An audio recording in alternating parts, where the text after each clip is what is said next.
లోకేష్ గారు విదేశీ పర్యటనకి వెళ్లారు. అంటే అంటే చెప్పకుండా వెళ్లారు, అలిగి వెళ్లారు అని చెప్పేసి ఒకటి.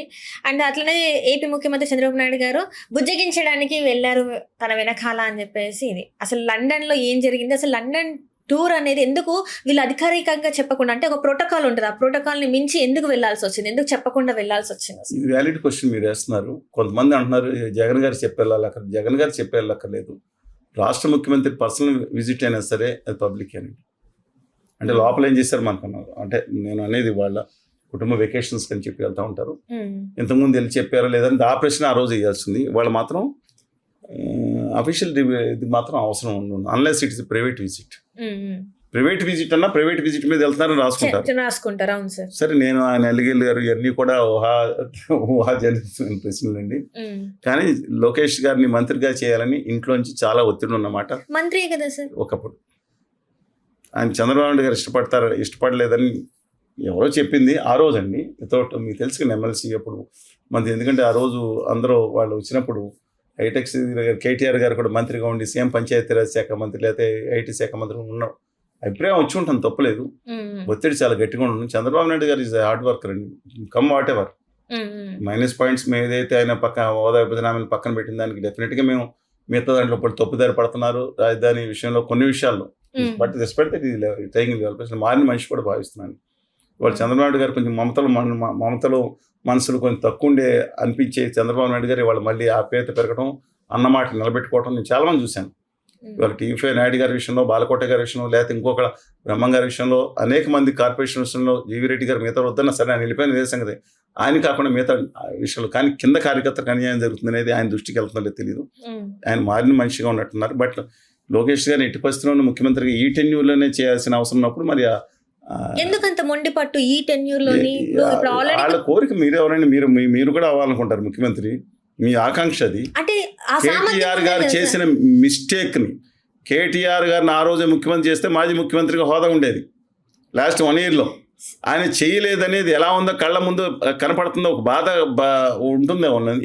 Maybe deserved. I'm not I don't why should say నిజంగానే తన అర్హత ఉన్న వ్యక్తి కేటీఆర్ గారికి డెఫినెట్ గా. కేటీఆర్ గారు సార్, ఇప్పుడు లోకేష్ గారికి అంత అవగాహన ఉందా, రాష్ట్రం మీద అంత పట్టు ఉందా? ఎందుకంటే ఇప్పుడు ఉప ముఖ్యమంత్రులకి పట్టుందా అండి? ముఖ్యమంత్రులు కొన్ని జిల్లాలో జగదాంబికపాల్ ఒకరోజు ముఖ్యమంత్రి చేశాయంట, పట్టుందా? అసలు చదువుకున్న నాలెడ్జ్ ఉందా? లోకేష్ గారికి అంత మూడో క్లాస్ పోయిన వాళ్ళు కూడా ముఖ్యమంత్రులు కాలేదా? అంటే చదువుకున్న వాళ్ళందరికీ నాలెడ్జ్ ఉందని చదువులేని వాళ్ళకి అని చెప్పలేనండి. రోజుకో మాట, పూటకో మాట, రాత్రికో మా డ్యాన్సు, పగలొకట మా నృత్యం చేసేవాళ్ళు కూడా పెద్ద పెద్ద పదవుల్లోకి వస్తున్నప్పుడు నేను డిసైడ్ చేశారు. తెలుగుదేశం తెలుగుదేశం శాసన సభ్యులు ఎవరైతే ఉన్నారో 134 మంది, అంతమంది 130 మంది, వాళ్ళు ఎవరున్నారో ఇప్పుడు అడిషనల్ గారు వచ్చే తెలీదు. వాళ్ళు డిసైడ్ చేస్తే ఎవరైతే వాళ్ళు ముఖ్యమంత్రి అవుతారు. ఆ రోజు ఎన్టీ రామారావు ఉండగా శాసనసభ్యులు, అత్యధిక శాసనసభ్యులు చంద్రబాబు నాయుడు గారిని కోరుకున్నారు, ముఖ్యమంత్రి అయ్యారు. ఇవాళ కూడా నేను అబ్సల్యూట్ తప్పే ఉందండి. లోకేష్ గారు ముఖ్యమంత్రి అయితే వాళ్ళ పార్టీ ఇష్టం, నేను కావాలని కోరుకుంటలేదు. ఇంకోళ్ళు కావాలని వాళ్ళ ఇష్టం. నేను కోరుకునేది ఏంటి తెలుసా? రాష్ట్రంలో 30 సంవత్సరాల లోపు యువత రాజకీయాలు మకిలు అంటానే, అవినీతి మకిలు అంటానే, కొత్త తరం నవతరం ఇండియాలోనే రావాలి. రాష్ట్ర రాజకీయాలు రావాలి, 2 రాష్ట్రాలు కూడా, తెలుగు రాష్ట్రాల్లో ఆ కొత్త తరం యువతలు నేను కోరుకుంటున్నా. వీళ్ళు ఎవరో కాదు, నాకు నిజంగా వచ్చే అవకాశం ఉందంటే రావాలన్నాను. ఈ వ్యవస్థ మారాలి. వాళ్ళది దేశంలో ఉన్న ఆదాని గారికి అందరికీ తాకట్టు పెట్టే బానిసత్వ వ్యవస్థ పోవాలంటున్నా నేను. నా తెలుగు బిడ్డలు ఎవరన్నా ఉన్నాయి, వాళ్ళకి హక్కులు కాకుండా తీసుకెళ్ళి తాకట్టు పెట్టారు. అక్కడ తీసుకెళ్ళి గుజరాతీ గద్దలు తన్నుకుపోయినాయి. అక్కడికి వాళ్ళ చెప్పులు మోసే దౌర్భాగ్య స్థితికి వాళ్ళ తెలుగు జాతి వెళ్ళిందా? 13.5 కోట్ల తెలుగు జాతి ఎక్కడి నుంచి ఎక్కడికి వచ్చిందండి? వాళ్ళు మత విద్వేషాలు, కుల విద్వేషాలు రెచ్చగొట్టి వాళ్ళ పావులు వాళ్ళు కలుపుకుంటా వాళ్ళ పదవులు లో ఎక్కుతున్నారు. నా తెలుగు జాతి బిడ్డలని నంచేస్తున్నారు. అందుకని అదంటే డిఫరెంట్ అండి.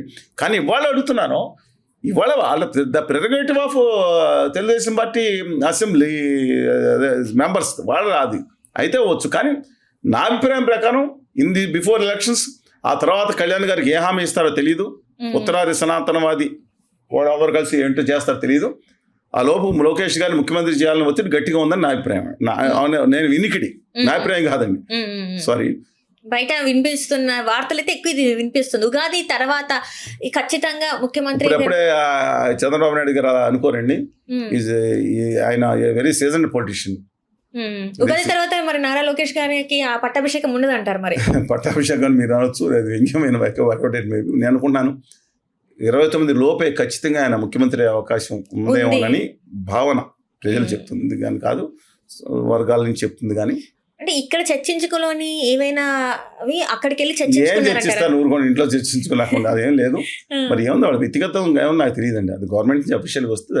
అంటే అఫీషియల్ గా వీళ్ళు ప్రకటన చేయకుండా వెళ్ళారంటే అందరి చూపు ఒకటేసారి అటు సైడ్ మళ్ళీపోయింది. ఎందుకు ఈ చర్చ అని, దట్టు లండన్ కూడా కాదు, బాలీలో ఉన్నారని, సింగపూర్ లో మేబీ వాళ్ళు చెప్పాలి. ఇప్పుడు స్పెయిన్లో నా ఉద్దేశం స్పెయిన్కి వెళ్ళినట్టు నేను చెప్తున్నా, అంటే మీరు వెళ్తే వెళ్ళుండొచ్చేమో. ఇట్లాంటి ఊహాగానాలు అయితే వస్తున్నాయి కానీ బట్ పాలన మీద ఏదైతే ఉందో నేను మోస్ట్ కాన్సన్ట్రేషన్ చేయాల్సిందండి. మనం ఆంధ్రప్రదేశ్లో యువత మీద, వాళ్ళ భావితరాల భవిష్యత్తు మీద, వాళ్ళకు ఉండే ఉపాధిల మీద, అదానీ గారు, అంబానీ గారు, లేదా మిత్తలు కాదు, గుజరాతీ మార్వాడీలు వాళ్ళ దగ్గర సెక్యూరిటీ గార్డులు కాదని మన యువకులు కూడా గొప్పగా అక్కడ ఎదిగి వీళ్ళు 10 ఇండస్ట్రీలు మిగతా చోట పెట్టే స్టేజ్కి వెళ్ళాలని నా ఉద్దేశం తప్ప దానికి ఒక పాజిటివ్ ఆస్పెక్ట్లో మనం తీసుకోవాలి అని ఆలోచిద్దాం. అందుకని వాళ్ళ వ్యవహారం వ్యక్తిగత వ్యవహారం అయితే ఇద్దరు రాష్ట్ర ముఖ్యమంత్రి ఇద్దరు కాబట్టి చెప్పాల్సిన అవసరం ఉంది, అది ప్రజలు తెలుసుకోవాలి. ఇప్పుడు జగన్మోహన్ రెడ్డి గారు చెప్పకుండా వెళ్ళిపోయారని వీళ్ళంటే వాళ్ళిద్దరు రాజకీయ ఆరోపణలు ఉంటాయి. But they need to inform public, information public relations కానీ వాళ్ళ సిపిఆర్ ఎవరున్నారు నాకు తెలియదు, చీఫ్ పబ్లిక్ రిలేషన్ ఆఫీసర్స్ వాళ్ళు చెప్పాల్సిన అవసరం ఉందని నా భావన. అంత దట్స్ వాళ్ళు పర్సన్ అంటే పర్సన్ చెప్పచ్చు, సబ్సిడీ దారు వాళ్ళ హక్కు అది. మనం వాళ్ళ ప్రైవసీ జీవితాన్ని మనం ఎలా గడుపుతాం. అండ్ అట్లనే చూసుకున్నట్టయితే సార్, ఇక్కడ తెలంగాణలో అసెంబ్లీ సెషన్స్ లో మళ్ళీ చంద్రబాబు నాయుడు గారి పేరు వినిపించింది. ఎందుకు అంటే నేను చెప్పడం వల్లనే రాయలసీమల ఎత్తిపోతల ప్రాజెక్ట్ ఏదైతే ఇరిగేషన్ ప్రాజెక్ట్ ఉందో దాన్ని ఆపేశారు చంద్రబాబు నాయుడు గారు అని చెప్పేసి ఇక్కడ తెలంగాణ ముఖ్యమంత్రి రేవంత్ రెడ్డి గారు మాట్లాడడం జరిగింది. సో ఈ వ్యాఖ్యల్ని ఎట్లా చూడాలి అంటే, ఇప్పుడు తన స్వార్థం కోసం రాయలసీమ వాళ్ళకి ద్రోహం చేశారనుకోవాలా, మరి ఏమనుకోవాలి సార్ దీన్ని? మళ్ళీ మీరు సమస్య నేను ఒకటి చెప్తున్నా, రాయలసీమ లిఫ్ట్ ఇరిగేషన్ నిజంగా అక్కడ పెట్టినప్పుడు జగన్మోహన్ రెడ్డి గారు లేదా ముందు రాజశేఖర్ పోతిరెడ్డి పార్టీని వెడల్పు చేశారు. ఆ రోజు ఎన్టీ రామారావు గారిని చూశారు. ఎన్టీ రామారావు గారు కానీ తర్వాత కానీ ట్రైడ్ ద లెవెల్ బెస్ట్ మీద తీసుకెళ్ళడానికి, మనం చిన్న క్రాస్ రెగ్యులేటర్ వరకు తీసుకెళ్ళడానికి. కానీ యాక్చువల్గా ఆ నీళ్ళు నా మిత్రుడు దశరామరెడ్డి గారితో మాట్లాడాను 10 నిమిషాల క్రితం. నిన్న కూడా నేను తిరుపతిలో ఉండగా అక్కడ మిత్రులతో కూడా మాట్లాడటం జరిగింది. ఇలా జరుగుతుంది కదా అని. 299 టీఎంసీఎస్ లేమన్నారు. అసలు అదే తప్పు అనేవాళ్ళు కూడా చాలా ఖచ్చితంగా ఉన్నారు. 299 టీఎంసీకి అధికారం లేదు తెలంగాణకి, డైరెక్ట్గా కాగితాలు చూపించారండి నాకు నిన్న. దాని మీద కాకుండా ఇది గొడవ జరుగుతుంది, అదొక ఇష్యూ. సరే, కమింగ్ బ్యాక్ టు యాక్చువల్గా మహబూబ్నగర్ జిల్లా 2 తెలుగు రాష్ట్రాలు వెనక్కి నెట్టివేయబడిందండి. దాదాపు దాంట్లో నదీ ఆదిలాబాద్ ఎలా ఉంటుందో నదీ పరివేషితమై దాంట్లో ఒక గద్వాల రీజన్కి అయితే రాయచూరు నుంచి కలిపారు ఇప్పుడు మహబూబ్నగర్లో. కింద ఏమో తుంగభద్ర ఉంటుంది, పైన కృష్ణ, దానిపైన అక్కడ భీమా కూడా యాడ్ అవుతుంది. అంటే కర్ణాటకలో నాకు ముందు యాడ్ అవుతుంది. అక్కడి నుంచి వచ్చిన దిండి నది కూడా ఇక్కడ చిన్నది అనుకోండి, అది దీంట్లో కలుస్తుంది. దిండి ప్రాజెక్ట్ కింద చూశారు, మహబూబ్నగర్ అడవుల నుంచి వచ్చేది ఇలా తిరిగి మళ్ళీ పైకి వస్తుంది. అంటే ఈ స్టెప్ అంటే సౌత్ ఈ స్టెప్ కూడా మహబూబ్నగర్ జిల్లాకి పరివేష్టితం ఉంది. పైగా మీకు అటు కూడా ఆగ్నేయం కూడా నీళ్లు ఉంటాయి. అలాంటిది అద్భుతమైన నేలలు ఉన్నాయి, విపరీతమైన విస్తారమైన నేలలు ఉన్నాయి, మంచి పంట. చాలా చాలా రాష్ట్రీ నెగ్లెక్టెడ్ అన్ఫార్చునేట్. అలాగే మిగతా కొన్ని ప్రాంతాలు, చిత్తూరు జిల్లాలో ఈ మొత్తం 23 జిల్లాలో అత్యంత కాలువల్లో ఉండే జిల్లా చిత్తూరు జిల్లా. మనం మాట్లాడేది అన్ని మాట్లాడుకోవాలి కదా. కానీ ఇవాళ రాయలసీమ అనేది తరతరాలు కనపడింది. అది బియాండ్ బేసిన్ అనే మాట చెప్తా ఉన్నారు. లెక్క ప్రకారం అంటే మనం అంటే టెక్నికల్ ప్రకారం అది కరెక్టే, బట్ వాళ్ళ ప్రాంత ఆకాంక్షలు కూడా చూడాలి కదండి. ఈ 3 TMC నిజంగా కనుక పోతే చేస్తే ఇది వాటర్ లెవెల్ కనుక తక్కువ ఉంటే వెనక్కి వచ్చేస్తారు వీళ్ళు, మీరు నమ్మరు. నాకు వాళ్ళ ఆధారం మ్యాప్లు కూడా మీకు ఇంకా లేదని పంపించాల్సిన సిచ్యుయేషను. ఇది అక్కడి నుంచి మళ్ళీ డైవర్ట్ చేసి బనకచెర్ల ప్రాజెక్ట్ ఆయన 80,000 కోట్లు, ఇది కేవలం జగన్మోహన్ రెడ్డి గారి కోసం మెగా ఇంజనీరింగ్ అనే ప్రాజెక్ట్ పెట్టారని ఆరోపణ. చంద్రబాబు నాయుడు గారు కూడా ఆయన నడిపిస్తున్నారు కాబట్టి అది పెట్టారు. బనకచెర్ల ప్రాజెక్ట్ తెలంగాణ మేము వ్యతిరేకించాం. అబ్సల్యూట్గా రాంగ్ ప్రాజెక్ట్ అది. కాంట్రాక్టర్లు లాభం చేసే ప్రాజెక్ట్. కృష్ణా జలాల మీద హక్కును వదిలేసి చెప్తున్నానండి, అది సోమశిల వరకు తీసుకెళ్తే Nagarjuna Sagar stage 2 project stage 3 కూడా ఆగిపోయింది. కాబట్టి కంటెంప్లేట్ 1955 డిసెంబర్ 10th శంకుస్థాపన చేసింది. అది కొంతవరకు వ్యాలిటీ ఉంది.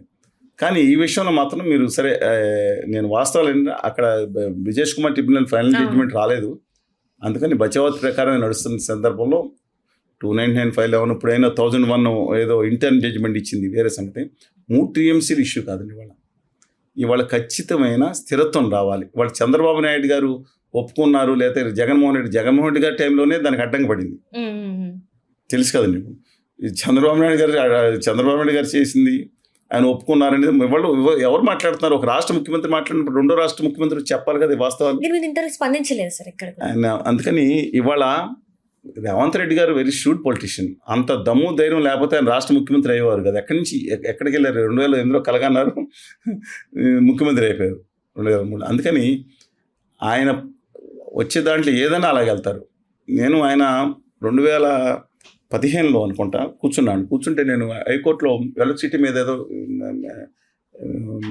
ఇతర విషయాల మీద వేసినప్పుడు ఎలక్ట్రిసిటీ విషయంలో ఆయన మాట్లాడతా 54% కరెంట్ ఇమ్మని చెప్పి ఆ మొత్తం ప్రాజెక్టులో తెలంగాణకి ఎక్కడ విభజించటంలో ఎక్కడ లేదు. CGSలో కానీ మిగిలిపోయిన కరెంట్ అని ఉంటుంది దాంట్లో. నేను జయరామ్ రమేష్ గారు మీ అందరం కూర్చొని మాట్లాడుకున్నాం. దానికి విభజన బిల్లు టైంలో కూడా నేను ఉన్నానండి అక్కడ. We are tried our level best. Unfortunately మిగతా వాళ్ళు ఇప్పుడు వచ్చిన కొంతమంది నాలెడ్జ్ ఉంటుంది, మిగతా వాళ్ళు అందరూ ఏం నాలెడ్జ్ ఉందో నాకు తెలుసు కానీ వాళ్ళకండి. ఆ నేపథ్యంలో అన్న కాగితాలు ఉన్నాయంటే ఉన్నాయన్న. 2 రోజులు అసెంబ్లీ వెళ్ళి 50% కరెంట్ ఇవ్వకపోయినా సరే చంద్రబాబు నాయుడు గారు తెలంగాణకి ఇస్తున్నారు అని చెప్పి ప్రకటించారు. ఆయన ఎమ్మెల్యే కింద ఉన్నారు. ఆయన రేవంత్ రెడ్డి గారు చూశారు కదా, ప్రకటించేటప్పటికి ఆశ్చర్యపోయారు. తెలంగాణలో నిజం అన్నారు, ఏపీలో ఒక పట్టించుకోలేదు.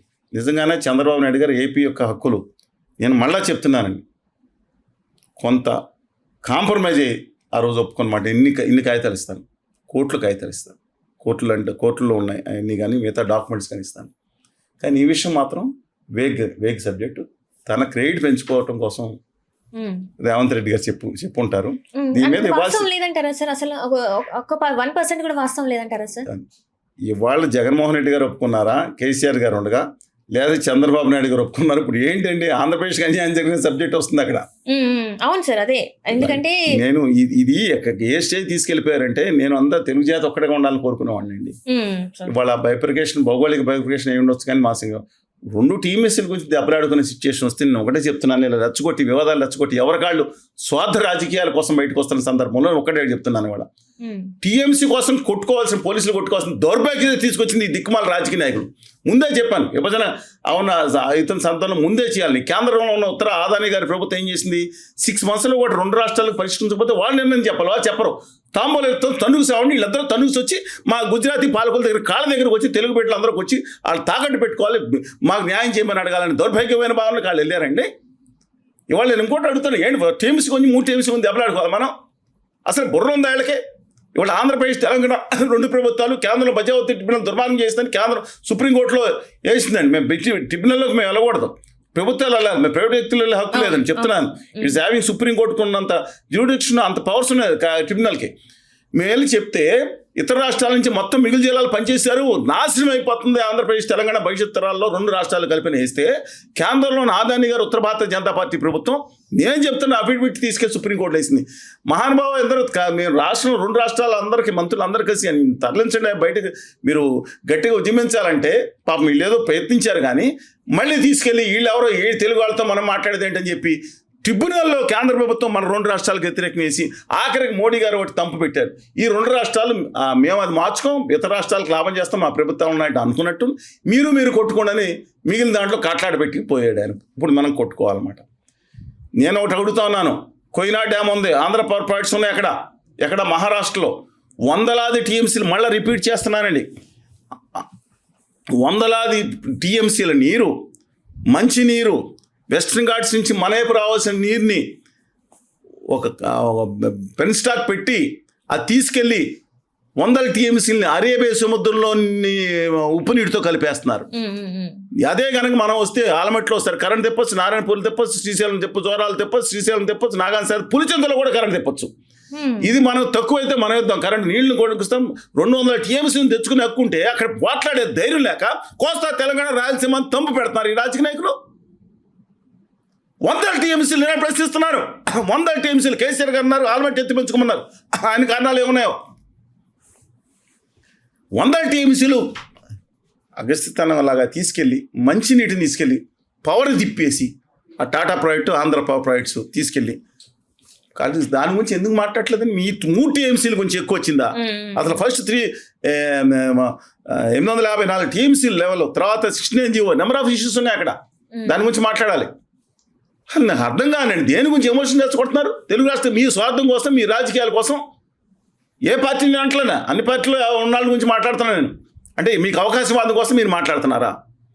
పై రాష్ట్రాల గురించి కేసీఆర్ గారు మాట్లాడరు, కింద ఉన్న సముద్రం ఇంకా ప్రాజెక్ట్ కట్టే సిచ్యువేషన్ లేకుండా ఆ నీటిని ఉంటే దాని మీద పడతారా? ఏందంటే నాకు అర్థం కాదు. రాజకీయాల కోసం అడుగుకోండి. తెలుగు బిడ్డల మధ్యన రెచ్చగొట్టారు, విద్వేషం రెచ్చగొట్టారు. 99% మంది తెలుగు ప్రజల మధ్యన అది లేదు. రాజకీయ నాయకులు రెచ్చగొట్టినా సరే వాళ్ళు ఎంత విశాఖపట్నం స్టీల్ ప్లాంట్ గురించి రేవంత్ గారు ఇచ్చారు, సంతోషం. కేటీఆర్ గారు మాట్లాడుతున్నారు, సంతోషం.